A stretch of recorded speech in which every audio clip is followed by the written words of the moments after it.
Ce que vous voyez est le navire italien Costa Concordia, qui a été transformé d'une croisière en un cauchemar terrifiant. Cela a causé l'une des plus grandes catastrophes maritimes de l'ère moderne. Imagine que ce navire est resté coulé avec ce qu'il contient pendant plus de 2 ans dans la mer.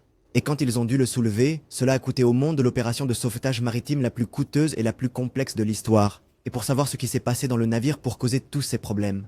Alors, revenons quelques années en arrière. Le 13 janvier 2012, le navire Costa Concordia était en croisière. La croisière était très routinière, partant d'Italie et visitant plusieurs plages dans différents pays. Et après une semaine, une fois la croisière terminée, il retournerait à son point de départ. Ce soir-là qui semblait parfait, la mer était calme. Les passagers qui étaient au nombre de 4252 étaient dans la salle à manger, profitant d'un dîner somptueux au son de la musique.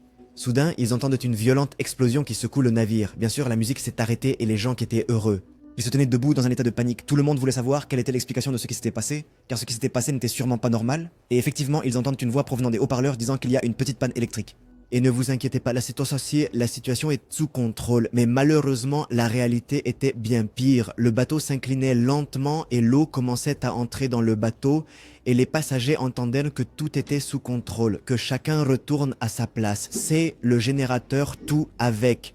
Bien sûr, certains passagers ont cru cela et sont retournés dans leur cabine en attendant que la situation redevienne normale. Mais après une demi-heure, tout est devenu incontrôlable. Le navire. Elle a penché de plus de 10 degrés. Les passagers ont alors commencé à courir vers les canaux de sauvetage pour les descendre rapidement et fuir le navire. Mais à cause de l'inclinaison rapide du navire, ils ne pouvaient plus descendre les canaux de sauvetage. À ce moment-là, certaines personnes ont sauté pour se sauver. Et il y avait ceux qui restaient à l'intérieur du navire attendant n'importe quoi. Dans ces moments entre les cris, la peur et le chaos, la réalité évidente est que le voyage qui avait commencé comme un rêve se transforme en cauchemar, mais tu ne m'as toujours pas dit si ces gens ont été sauvés ou non. Et tant que la situation est aussi catastrophique, pourquoi l'équipage du navire rassurait-il les passagers en leur disant que la situation était sous contrôle? Et la question la plus importante de toutes, qu'est-ce qui s'est passé pour causer l'explosion qui a fait cela au navire? Je veux juste dire que cette vidéo était censée être publiée hier soir, mais malheureusement elle a été interdite. Ah, vraiment un sentiment très agréable. Donc, je veux que vous souteniez la vidéo avec tout ce que vous avez sous la main, avec un like et explorer, pour qu'on puisse réduire le blocage de la vidéo, quoi. Voilà, on a parlé de la vidéo. Le 2 février 2005, le navire Costa Concordia entre en service et prend la mer pour la première fois. Ce navire a été construit environ un an auparavant, en 2004, dans le port de Jersey. Et italien, le design de ce navire combine littéralement le luxe italien et la technologie moderne. À l'intérieur, il y a tous les moyens de luxe que vous pouvez imaginer. Des restaurants raffinés, des piscines, des salles de fête, sans oublier le cinéma et les écrans présents partout, pour comprendre à quel point ce navire était grand en. Sa longueur est de 290 mètres. Avec la bénédiction du prophète, cela fait 3 terrains de football alignés et sa hauteur était de 52 mètres. Si tu veux imaginer cette hauteur, je veux que tu te mettes devant un immeuble de 17 étages. Elle a été conçue pour accueillir 3780 passagers et 1100 membres d'équipage. Et effectivement, le navire a été vendu à une compagnie de croisière en Italie appelée Costa Croisières.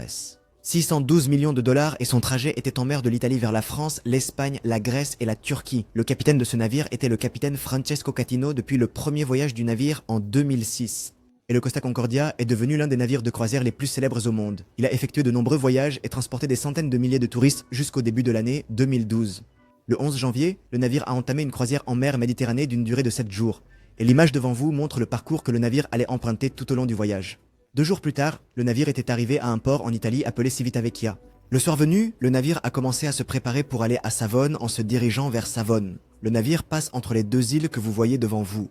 Les îles à droite appartiennent à l'Italie et celle à gauche s'appelle l'île de Giglio. Le parcours en rouge est celui que le navire était censé suivre, mais le capitaine du navire n'a pas suivi le parcours prévu et a fortement dévié vers l'île de Giglio, comme le montre la ligne bleue.